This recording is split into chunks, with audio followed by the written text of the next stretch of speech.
전국 아파트값 6주째 하락, 전세값은 24주째 상승. 상대적으로 매매가 상승보다 전세가 상승 폭이 훨씬 크다라는 거를 알 수가 있어요. 사람들이 다시 전세수에서 매매수로 넘어가는 건 쉽지 않다. 그러다 보니까 전세로 넘어가는 수요가 많아서 앞으로 전세가 상승 폭이 더 커지고 더 많이 올라갈 가능성이. 안녕하세요, 메리테라입니다. 오늘 주제는 전세 만기인데요. 특히 24년도에 전세 만기가 시작되는 분들에게 정말 필요한 정보가 될 것 같으니까 집중해서 들어주시면 좋을 것 같습니다. 왜 2024년이 가장 힘들 사람들이 만기가 다가오는 전월세자이냐에 대해서 먼저 말씀드리자면 2021년부터 하락기가 시작되면서 부동산 가격이 떨어지는 것과 동시에 전세 가격 급락이 엄청 심했었기 때문에 역전세 때문에 2022년, 23년에 부동산 투자자들이 힘들었어요. 즉 집을 가진 임대인들, 집 주인분들이 힘들었는데요. 지금 2023년부터 새롭게 나타나는 모습은 뭐냐면 부동산 가격도 오르고 전월세 가격도 올랐다는 거예요. 그래서 그것에 대해서 말씀을 드릴 텐데요. 왜 그러냐? 라고 얘기하면 지금 전세가가 다시 상승 추세로 빠르게 돌아서고 있고요. 전세 매물 품귀 현상 지역들이 점점점 늘어나고 있어요. 물론 모든 지역이 그런 건 아니고 특정 지역과 특정 단지들을 위주로 먼저 나타나고 있고 그 현상들이 지금 퍼지고 있는 상황이기 때문에 이것에 대해서 여러분들이 좀 준비를 하는 것이 필요할 것 같아서 제가 이 주제를 준비를 했는데요. 특히나 지금 4년 전에 전세에 입주하신 분들 계시죠. 그리고 입주장에 새 아파트 들어가셨던 분들이 가장 크게 겪게 될 일이고요. 그리고 신혼부부분들, 그리고 사회초년생으로서 새로 세대를 구성하기 위해서 집을 구하시는 분들이 이 부분에 대해서 크게 와닿으실 것 같다라는 생각이 듭니다. 최근 전세가가 올랐다라고 하는데 지금 2023년 들어서 부동산이 반등했다라는 얘기는 많이 들으셨을 거예요. 그래서 매매 가격이 쭉 올라가고 다시 하반기가 들어서 내려왔는데 그럼에도 불구하고 전세 가격은 어때요? 꾸준히 아주 천천히 올라가고 있다라는 거를 이 그래프를 통해서 확인을 하실 수가 있습니다. 근데 이렇게 보면 전세 가격 상승이 그렇게 가파르지 않은데 뭐 크게 준비할 필요 있겠어? 그냥 만기돼 가지고 준비하면 되는 거 아니야? 라고 생각을 하실 수가 있겠는데 이거는 전국의 평균 전세 시세이기 때문에 크게 와닿지 않으실 수가 있어요. 그래서 제가 예를 들어서 이따가 준비를 한 단지를 보여드릴 텐데 그걸 보면 확연히 차이가 나는 걸 볼 수가 있고 그리고 또 문제는 뭐냐면 전세 가격 상승이 일부 지역에서만 나타나는 게 아니라 작년과 비교했을 때 15개 시도에서 10개 지역이 지금 전세 가격이 올랐어요. 이쪽에 있는 지도에서는 매매 가격이 상승한 지역이에요. 서울, 경기, 충북, 세종, 대전 이쪽이 빨갛고 주황색 강원이 좀 올라오고 나머지는 노랑 색깔로 보합 정도를 유지하고 있는데 그 옆으로 전세로 넘어오게 되면 지금 인천, 서울, 경기, 강원, 충북, 세종, 대전, 전북, 광주, 전남 정말 많은 지역들이 아주 빨갛게 상승 지역으로 돌아서 있다라는 걸 알 수가 있어요. 그래서 전세 가격은 지금 거의 전국적으로 퍼져나갈 기세로 전세가가 올라가고 있다라고 여러분들이 알고 계시면 되겠습니다. 그래서 이거를 수치로 좀 확인을 해보자면 세종 같은 경우는 특히나 2023년 1월 1일부터 2024년 1월 11일까지 약 1년 동안의 전세 시세 상승률을 지금 줄을 세워본 거거든요.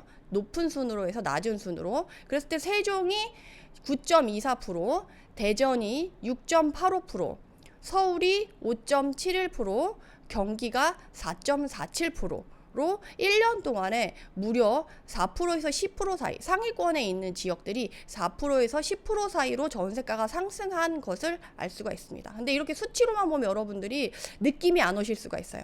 이게 어느 정도냐라고 하면 우리가 2020년도 임대차 3법으로 갑자기 전세가가 2배가 됐었던 그 시기가 있잖아요.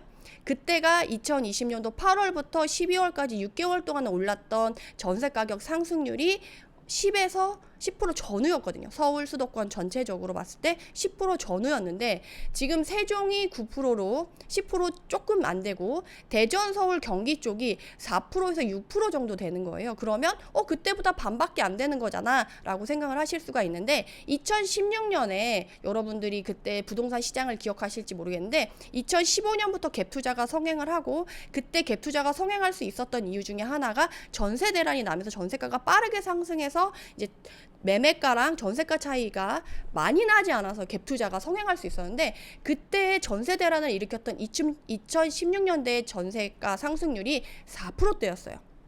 그때 뉴스에서 나왔던 게 전세 대란이니 전세 난민이니 이런 뉴스들이 많이 나왔었는데, 그때 전세가 상승률이 4%에서 5% 정도였는데 지금 전세가 상승률이 수도권에 나타나는 게 4%, 5% 정도로 그때랑 비슷하다라고 생각을 하시면 돼요. 그래서 느낌이 어느 정도구나라는 걸 알 수가 있겠죠. 그러면 전세 시세만 올랐냐라는 건 아니고 매매 시세도 같이 오르고 있어요. 물론 떨어지는 지역도 있고 오르는 지역도 있는데, 상대적으로 매매가 상승보다 전세가 상승 폭이 훨씬 크다라는 거를 알 수가 있어요. 그래서 사실 매매가 상승은 집을 가진 사람들한테는 크게 위험이 되진 않지만, 전세가 상승은 전세를 살고 계신, 거주하고 계신 분들에게는 악재로서 내가 혹시나 추가 대출을 받지 못하게 되면 이사를 고려해야 될 정도로 큰 위기가 될 수 있기 때문에 이것에 대한 준비가 반드시 필요한 점이다라고 말씀드릴 수가 있겠습니다. 그래서 여러분들이 전국의 전세 평당가가 어떻게 움직이고 있는지를 아시는 게 정말 중요한데요. 왜냐하면 내가 4년 전에 들어가신 분들도 계시고요, 2년 전에 들어가신 분도 계시고, 최근에 전세를 구하려고 알아보시는 분들도 있기 때문이에요. 왜냐하면 이제 4년 전에 들어가신 분 같은 경우는 이제 가격을 보시면 2020년 1월에 전국 전세 평당가가 777만 원이었어요. 그리고 2년이 지난 2022년 1월 전세 평당가를 보면 1,085만 원으로 약 308만 원 정도가 올랐거든요. 그래서 이때 대부분 계약갱신권을 쓰셔서 5%만 올려주고 이사를 안 가고 거주를 하신 분들이 많아요. 그러고 나서 다시 2년이 지난 2024년 1월에 전세 평당가를 보면 929만 원으로 오히려 156만 원 정도가 하락을 했거든요. 그래서 오히려 2년 전에 들어가셨던 분들은 전세 보증금을 돌려받을 수 있게 되는 거고, 4년 전에 들어가신 분들을 지금 본다고 하면 152만 원 정도 평당가가 상승을 했기 때문에 4년 전에 들어가신 분들은 지금 전세를 구하려고 한다면 추가 금액을 더 확보를 해서 전세를 구해야 될 상황이 된 거예요. 그래서 지금 추이를 보면 4년 전에 들어가신 분들은 오히려 전세금 올려줄 걸 고민하셔야 되는 거고, 2년 전에 들어가신 분들은 역전세가 나서 돈을 돌려받은 다음에 그걸 어떻게 활용할까 고민을 하실 수 있는 상황이라는 거죠. 그래서 이런 상황을 알고 여러분들이 보시면 될 텐데, 지금 대부분의 사람들은 4년 전에 들어가신 분들이 되게 많아요. 아니면 지금 신혼부부이거나 사회초년생으로서 새로 전세를 구하려고 하시는 분들이 많기 때문에 그분들한테 조금 더 도움이 되게끔 그 내용을 말씀드린다면, 평균 평당가로만 말씀을 드리면 감이 안 오실 수 있기 때문에 제가 예를 들어서 단지 하나를 가져왔습니다. 서울시 강남구 도곡동에 있는 도곡 렉슬인데요. 2020년 1월에 전세가가 12억 5천이었어요. 그리고 2024년 1월에 지금 전세가를 보면 14억 5천으로 무려 4년 만에 2억이 올랐거든요. 그래서 여러분들이 보시면 아시겠지만 평균 평당가로 보면은 뭐 100만 원, 300만 원 정도의 움직임만 있는 걸로 보이겠지만, 지역에 따라, 입지에 따라, 단지에 따라 그 가격의 차이가 모여져서 합쳐진 거기 때문에 이게 단지로 봤을 때는 상당히 큰 폭의 상승이 있었던 거다라고 여러분들이 아시면 좋을 것 같아요. 그래서 얘네만 그런 거 아니냐라고 생각을 하실 수 있어서 예를 하나 더 드리자면, 특히나 동작구에 있는 흑석동 아크로 리버하임 같은 경우는 2019년 12월에 입주한 아파트예요. 그래서 입주장에 새 아파트 살고 싶어서 들어가신 분들이 꽤 있으실 텐데, 34평 기준으로 2020년도 초에 전세가가 8억에서 9억 정도 했었는데, 4년이 지난 지금은 11억에서 12억 정도로 오히려 3, 4억 정도가 오른 상황이거든요. 그러면 내가 새 아파트에서 좋은 조건을 누리면서 살다가 지금 4년이 지났을 때 만기가 돼서, 그러면 난 더 살고 싶은데 가격이 너무 올라서 그럼 어떻게 해야 되나 난감하신 분들이 꽤 많을 거다라고 제가 생각을 해볼 수가 있는데요. 그렇기 때문에 오늘 이 내용을 듣고 여러분들이 만기 되기 전에 준비를 하시면 그거에 대해서 대처를 슬기롭게 하실 수 있을 거라 생각이 듭니다. 그래서 여러분들이 그러면 지금까지는 올랐는데 요새 부동산 2023년 하반기부터 다시 좀 분위기가 얼고 전세 분위기도 좀 가격이 팍팍팍 오르던 게 좀 줄고 오히려 거래가 잘 안 된다는데 앞으로 더 오르는 게 맞냐라고 생각을 하실 수가 있는데요. 제 생각에는 앞으로 더 오를 가능성이 충분히 높다라고 말씀을 드릴 수가 있겠습니다. 그 이유 중에 하나는 전세 수요가 늘고 있다라는 것이고요. 두 번째로는 아파트 공급이 줄어들 것이기 때문이라고 말씀을 드릴 수가 있는데요. 그것에 대한 근거들을 확인을 해보도록 하겠습니다. 그러면 수요가 늘어나는 이유는 뭘까라고 했을 때 부동산이 지금 하락장이기 때문이에요. 여러분들이 부동산이 가격이 떨어지면 내가 가진 전 재산의 대부분을 부동산에 내 집 마련할 때 넣기 때문에 내 자산이 떨어지는 걸 원하는 사람은 단 한 명도 없어요. 그렇기 때문에 부동산이 가격이 계속 떨어진다라고 하면 사람들이 집 사는 거, 내 집 마련하는 것들을 조금씩 미루면서 유보를 하게 돼요. 그러면 그동안에 어차피 거주할 집은 필요하기 때문에 거주를 전세나 월세로 가고 싶어 하는 사람들의 수요가 많아지는 거죠. 그리고 두 번째로는 요새 전세 사기가 극성을 부리고 있어요. 특히나 이제 빌라라던가 생활력 숙박시설이라던가 오피스텔 위주로 이런 전세 사기가 많이 일어나고 있는데, 그러다 보니까 여러분들이 전세 사기가 많다 보니까 불안해서 오히려 수요가 아파트 쪽으로 몰려들게 됐어요. 그래서 조금 더 자세하게 설명을 드리자면, 전국 아파트값 6주째 하락, 전세값은 24주째 상승, 이렇게 나오는 2024년 1월 4일 뉴스를 가지고 왔는데요. 부동산이 하락하다 보니까 대부분이 부동산을 사기보다 전세로 넘어가는 수요가 많다 보니까 매매 가격은 6주째 떨어지고 전세값은 24주째 상승하는 모습을 볼 수가 있는 거겠죠. 그래서 여기서 보시면 아시겠지만 최근에 다시 가격이 떨어지기 시작하면서 거래도 떨어지고 다시금 2차 하락의 조짐으로 여러분들이 불안해 하시는 분들이 많다라고 생각을 하시면 되겠습니다. 특히나 이전에 1차 하락으로 급락하는 걸 이미 여러분들이 경험을 했기 때문에 상당히 2차 하락 조짐이 보였을 때 불안해 하시는 분들이 크게 나타날 수가 있어요. 그래서 이후에 부동산 분위기가 확연히 좋아진다라는 느낌이 오지 않는 이상 사람들이 다시 전세수에서 매매수로 넘어가는 건 쉽지 않다. 그러다 보니까 전세로 넘어가는 수요가 많아서 앞으로 전세가 상승폭이 더 커지고 더 많이 올라갈 가능성이 높다라고 말씀을 드릴 수가 있겠습니다. 그러면서 이제 빌라 전세 사기 때문에 아파트로 가는 수요가 많다라고 했는데, 지금 2023년부터 지금 전세 사기 때문에 난리가 났었잖아요. 그래서 전세 사기 여파로 서울 아파트 전월세 거래량이 24만 9천 건으로 역대 최다라고 23년 12월에 뉴스를 제가 가지고 왔는데요. 지금 그래프를 보시면 아시겠지만 서울 아파트 전월세 거래량이 빠르게 증가하고 있는 것을 볼 수가 있어요. 그래서 아까 매매가가 떨어져서 전세 수요로 갈아타는 수요도 있는데, 빌라나 생활형 숙박시설 그리고 오피스텔에 사는 수요까지 아파트로 다 몰리다 보니까 아파트 전세 가격이 올라갈 확률이 더 높아지고 수요가 늘어날 수밖에 없는 상황인 거죠. 그래서 이렇게 말씀을 드리고, 공급은 줄어들 것이라고 제가 말씀을 드렸는데 그거에 대한 근거로 뭘 말씀드릴 수 있냐면, 입주량의 데이터, 두 번째로 인허가 데이터, 세 번째 건설사 PF 부실을 들 수가 있는데요. 첫 번째 입주량 데이터는 지금 지어진 것들에 대한 데이터고요. 인허가는 앞으로 지어질 애들에 대한 자료이고, 건설사 PF 부실은 지금 지어지고 있는 것들에 대한 내용이다라고 보시면 됩니다. 그러면 지금 지어져 있는 거, 앞으로 지어질 것, 그리고 지금 지어지고 있는 것들이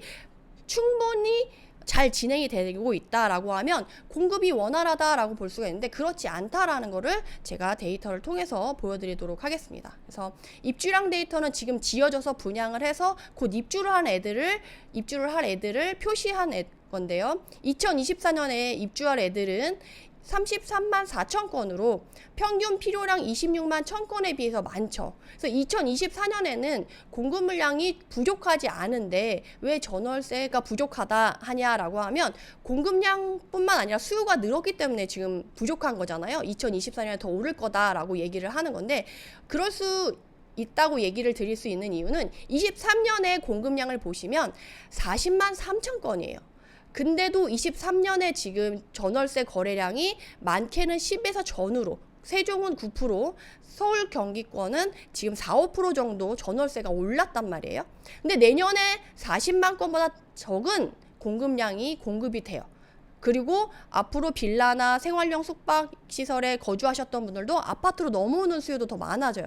그러면 입주량 데이터상 공급 물량이 부족하진 않지만 새로이 추가되는 수요를 다 커버하기에는 부족한 숫자일 수 있겠다라는 생각이 드는 거고, 문제는 24년 이후에 25년, 26년, 27년 이후로는 공급량이 확연히 줄어들 거라는 거를 여기 데이터를 통해서 확연하게 알 수가 있습니다. 그러면 이후에 더 잘 지어서 많이 지어서 공급을 해주면 되잖아 라고 생각을 할 수가 있는데, 인허가 데이터, 앞으로 내가 지을 거야 라고 신청을, 그러니까 건축업자들이 나 앞으로 집 지을 거야 라고 미리 인허가 신청을 하게 되는데, 그 인허가 신청한 데이터를 보시면 아시겠지만 2022년부터 빠르게 줄어들고 있다라는 것을 볼 수가 있고요. 그리고 인허가 데이터를 볼 때 특징적인 게 뭐냐면 각종 각 해마다 연말에 인허가 데이터가 이렇게 봉우리처럼 쫙쫙 올라와 있는 거를 볼 수가 있는데, 2022년에도 없었고요. 2023년에도 없는 걸 알 수가 있어요. 왜냐하면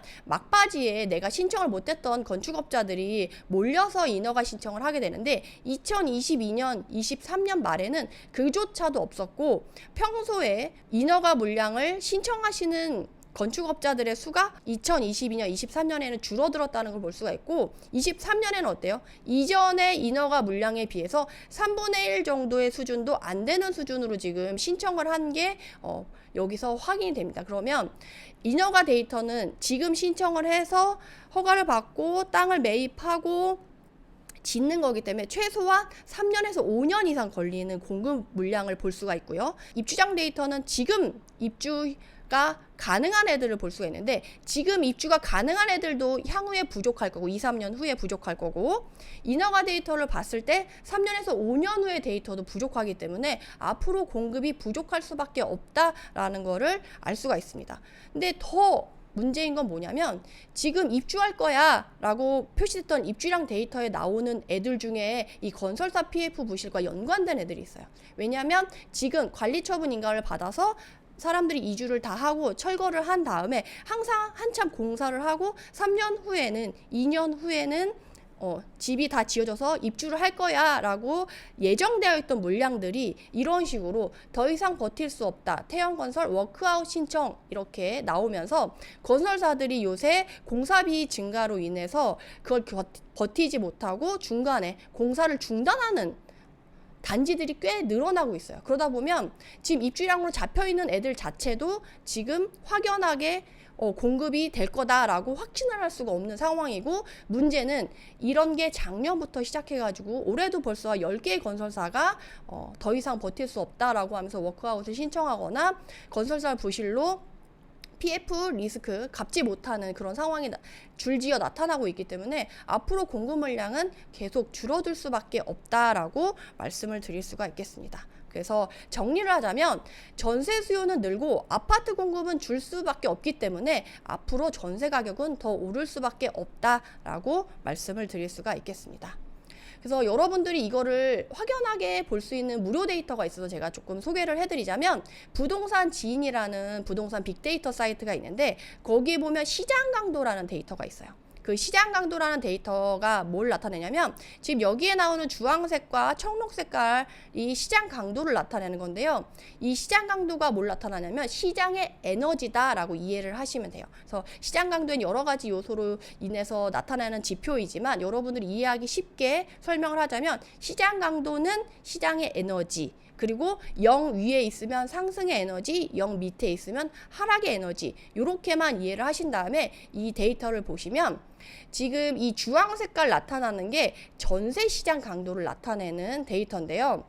지금 전세 시장 강도를 나타내는 데이터 요 주황 색깔을 보면 이 0보다 위에 있어요. 그래서 매매 시장 강도보다 좋고, 지금 고점을 찍고 밑으로 좀 고개를 숙이고 있는 것처럼 보여서 하락하는 것처럼 보이지만 에너지가 줄어든 거지 0보다 위에 있기 때문에 상승하고 있는 거는 지금 지속되고 있는 거예요. 그래서 상승의 속도가 줄고 폭이 줄어들었을 뿐이지 전세가 상승은 좀 유지되고 있는 거다. 근데 지금 이렇게 전세 시장 강도, 즉 전세 상승의 에너지가 조금 줄어든 이유는 2023년도 상반기부터 중순까지 거래된 양이 어마어마했어요. 그래서 웬만큼 거래할 사람들은 다 땡겨서 거래를 했기 때문에 지금 하반기, 특히나 이 겨울에는 성수기가 아니고 비성수기 때문에 지금 줄어드는 부분이 당연히 나타날 수밖에 없는 부분이에요. 2024년 올해 가을 이사철 그리고 봄 이사철에 전세 시장 강도가 더 올라갈 가능성이 있어요.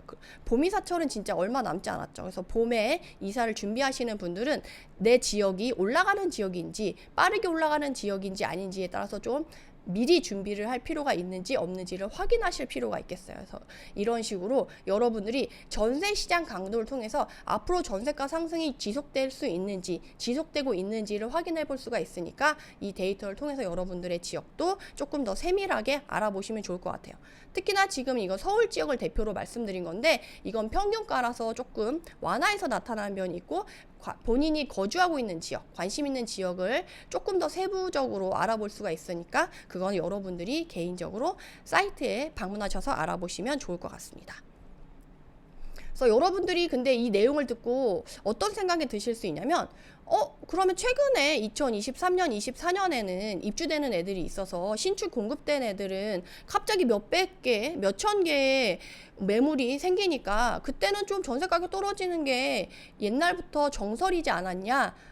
라고 얘기를 하시고 전세 가격도 그럼 좀 내리지 않을까? 라고 생각을 하실 수가 있는데 제가 요새는 좀 달라졌다. 옛날 것 같지 않다. 라고 말씀드릴 수 있을 것 같아요.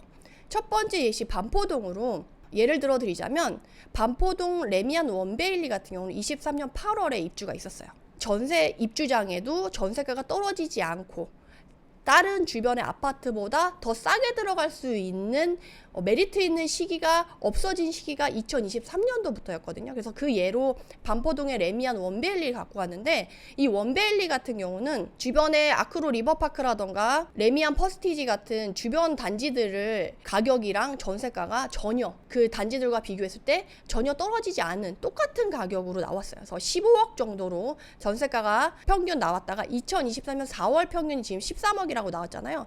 8월에 입주였기 때문에 8월 시세로 봤을 때 15억까지 갔었고 그리고 말에 갔을 땐 지금 17억까지 34평 기준으로 전세가가 오히려 올라갔다라는 걸 볼 수가 있어요. 원래 입주장이라고 한다면 다른 주변의 단지들이 13억, 14억, 15억 할 때 얘 단지는 13억, 12억, 10억 정도 12억 정도를 해야 정상인데 입주장에도 불구하고 전세 수요가 넘쳐나고 새 아파트에 대한 사람들의 수요가 많다 보니까 주변 전세가랑 비슷한 상태로 형성이 되고 시간이 지날수록 오히려 그 개수가 줄어들면서 전세가가 올라가는 현상을 볼 수가 있었어요. 그래서 예전처럼 입주장 데이터, 그 입주장 메리트를 볼 수 없는 시기다라고 지금 말씀드릴 수가 있겠고 그리고 반포동에 그러면 내가 새 아파트니까 그렇지 주변에 좀 준신축들 오래된 애들 그 옆에 있는 애들은 새 아파트로 옮겨가기 위해서 수요가 옮겨가니까 그럼 그 옆에 있는 애들의 단지의 전세 가격은 좀 떨어지지 않았을까?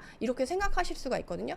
그런데 그 옆에 있는 아크로 리버파크에 사는 사람들이 실제로 원베일리로 많이 이동하고 싶어하는 수요들이 많았지만 그럼에도 불구하고 아크로 리버파크 전월세 가격이 보시면 아시겠지만 2023년 7월에 8월에 입주가 있었잖아요. 7월에 13억 4천 저가를 찍고 바로 위로 올라와서 16억까지 올라온 거를 볼 수가 있어요. 그래서 원베일리는 17억, 18억까지 새 아파트니까 주변 단지보다 2, 3억 더 높게 올라갔고 레미안 퍼스티지나 아크로 리버파크 같은 경우는 14억부터 16억 4위까지 쭉 원래 있던 가격을 유지하는 상태로 갔다라는 거를 알 수가 있습니다. 그래서 주변에 사실 3,000세대, 5,000세대 이렇게 입주가 있으면 그 해당 입주를 하는 단지도 가격이 흔들리지만 그 주변에 있는 단지들도 같이 흔들리는 게 원래 정설이고 원래 이전에 나타났었던 현상들이었어요. 근데 2023년에는 그 현상들이 그대로 나타나지 않고 모습이 달라졌다. 그래서 입주장만 믿고 여러분들이 그냥 마냥 기다려서는 안 된다라는 거를 말씀드릴 수가 있겠고요. 여기뿐만이 아니라 강남 3구 안에 있는 개포동, 특히나 제가 이 개포동을 예로 든 건 이 개포동에 DH 퍼스트 아이파크 같은 경우는 6,700세대로 아까 원밸리는 3,000세대 정도 됐어요. 2,900세대. 근데 얘는 그 2배인 6,700세대라서 6,700세대면 엄청 큰 단지고 세대수가 엄청 많기 때문에 당연히 흔들릴 수밖에 없는 상황의 단지임에도 불구하고 지금 그 옆에 있는 레미안 블레스티지 단지에서도 똑같이 알 수 있는 게 2023년 3월부터 12월까지 전세 가격이 무려 34% 상승하고 3억 4,769만 원 상승하는 걸 볼 수가 있어요. 결국 이게 뭐냐? DH 퍼스트 아이파크가 11월에 입주를 하는데 그 옆에 있는 레미안 블레스티지가 전혀 흔들리지 않았다는 얘기고 오히려 3억 넘게 3억 5천만 원에 상당하는 금액이 오히려 올랐다는 거예요. 그리고 지금 옆에 있는 레미안 블레스티지가 13억까지 올랐고 얘네가 10억에서 13억까지 올라준 거거든요. DH 퍼스트 아이파크는 여기 가격 보이세요? 전세 가격 13억, 12억 이렇게 돼 있어요. 그래서 사실은 작년에 제가 여기도 임장을 갔었는데 이때 11월 전에 2달 전부터 전세를 구하기 시작하는데 이때 형성된 가격이 12억, 13억이었고요. 오히려 입주를 시작한 11월에는 15억까지 오히려 전세 가격이 상승했다가 마지막에 잔금 치를 때쯤 이 전세들이 다 소진되지 않아서 다시금 12억, 13억으로 내려오게 되거든요. 그래서 그때 나왔던 뉴스가 DH 퍼스트 아이파크 3억 떨어졌대 전세에 이렇게 뉴스에 나왔었는데 이거는 어불성설이고요. 그게 아니고 원래 다른 단지들도 12억, 13억을 형성하고 있었고 DH 퍼스트 아이파크도 12억, 13억의 가격을 형성하고 있다가 새 아파트에 대한 수요가 몰리면서 입주장에도 불구하고 오히려 가격이 2, 3억 올랐다가 그것들이 해지가 되면서 수요가 줄면서 다시금 주변 전세가만큼 내려온 수준이다라고 이해를 하시는 게 맞아요. 그래서 실제적으로 보면 입주장에도 불구하고 전세 가격이 많이 떨어져서 메리트 있게 입주할 수 있는 상황은 아니었다. 이렇게 정리를 해볼 수가 있겠습니다.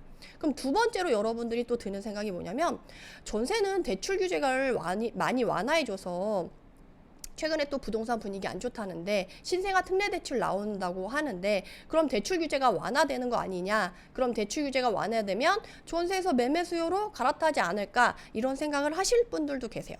그래서 그런 분들에게 말씀을 드리자면 이번에 스트레스 DSR 도입한다는 얘기 들으셨을 거예요. 오히려 이것 때문에 지금 금리를 낮게 갈아타려고 하는 사람들의 수요로 지금 다시금 가계부채가 늘어나고 있다는 뉴스가 새롭게 떠오르고 있거든요. 그래서 이 스트레스 DSR이 뭐길래 사람들이 그렇게 빠르게 갈아타기를 하려고 하고 대출이 더 어려워질 거다라고 얘기를 하냐라고 하면 기존에 원래 대출 규제로 쓰고 있던 건 DSR이에요. 그래서 DSR은 뭐냐라고 하면 본인이 갖고 있는 모든 대출의 원리금을 기준으로 해서 내가 이거를 갚을 수 있는 능력이 되는지 아닌지를 소득 기준으로 해서 대출 한도를 정하는 거예요. 그래서 이전에는 주택담보대출에 대한 원리금만 넣어서 계산을 했다라고 한다면 DSR은 본인이 받았던 뭐 자동차 할부라던가 쓰고 있는 카드 그리고 마이너스 통장 이런 것까지 다 넣어서 이제 모든 대출에 한해서 이거를 적용한다라고 해서 DSR도 상당히 센 거였는데 여기에 스트레스 DSR 넣는다는 건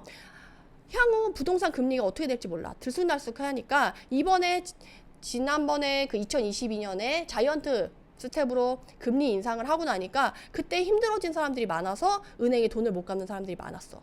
그러니까 그런 사람들 보니까 이제 스트레스 DSR이라고 해서 이자가 오를 걸 대비한 리스크까지 미리 생각해야 될 것 같아 라고 이렇게 반영을 해야겠다라고 해서 이제는 원리금뿐만이 아니라 이자를 낼 능력까지 되느냐 그래서 변동금리에 따라서 이자 낼 능력까지 보겠다라고 해서 이자가 추후에 상승할 것까지 생각해서 가산해서 더 미리 플러스해서 적용을 한 다음에 대출 한도를 정하게 하겠다라고 한 거예요. 그러다 보니까 대출 한도가 더 줄어들 수밖에 없겠죠. 그러면 대출 한도가 여기서 보시면 아시겠지만 내년 2월에 은행 주담대에서 스트레스 DSR을 적용해서 소득 5천만 원 30년 만기 대출 한도가 올해 3억 3천에서 25년에는 2억 8천만으로 대출 한도가 줄어든다는 거예요. 그래서 내가 집을 살려고 할 때 대출이 나와야 집을 살 수가 있는데 대출 한도가 안 나오다 보니까 집을 살 수 있는 상황 자체가 안 되게 되는 거예요. 그래서 여러분들이 대출이 좀 더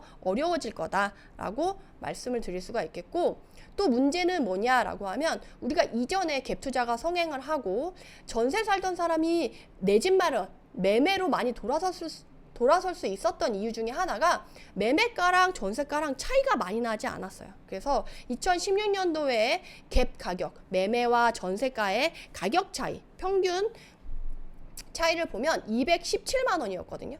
이때는 한 1,000만 원, 2천만 원, 지방 같은 경우 1,000만 원, 2천만 원만 더 주면 전세에서 매매로 갈아탈 수 있었어요. 그리고 수도권 같은 경우는 뭐 3천에서 5천만 원, 뭐 높은 가격대 같은 경우는 1억 정도를 더 주면 전세에 살다가 매매로 갈아탈 수가 있었는데, 지금은 갭 금액 자체가 574만 원으로 지금 2배 이상 증가한 상황이기 때문에 매매가랑 전세가랑 갭의 차이가 이전에 요만큼이었다고 하면 이만큼 2배로 늘어난 거예요. 그러면 전세를 살던 사람이 매매로 갈아타기가 쉽지가 않은 상황이 된 거죠. 그래서 옛날에는 뭐 3억에 전세 살고 있던 사람들이 한 3억 2, 3천만 더 주면 매매로 갈아탈 수 있었다라고 하면, 지금은 3억 살던 사람들이 매매가가 4억, 5억 돼 있으니까 내가 1억을 당장 어떻게 마련해? 하면서 전세 살던 사람이 매매를 고려하기가 쉽지 않은 상황이 됐다라고 말씀을 드릴 수가 있겠습니다.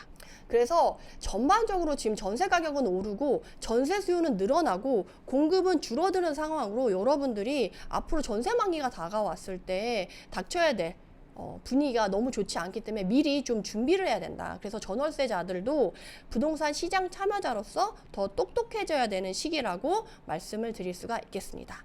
오늘은 여기서 마무리하도록 하고요. 오늘 이 영상이 여러분에게 조금이라도 도움이 되셨길 바라면서, 친절한 부동산에서 다루었으면 하는 주제가 있다라고 하면 이 영상 댓글에 좀 남겨주시면 제가 나중에 좋아요가 많이 눌러주신 주제를 위주로 컨텐츠를 만들어 보도록 할 테니까 여러분들의 많은 참여 부탁드리도록 하고요. 그럼 더욱 알차고 재밌는 주제로 찾아뵙도록 하겠습니다. 감사합니다.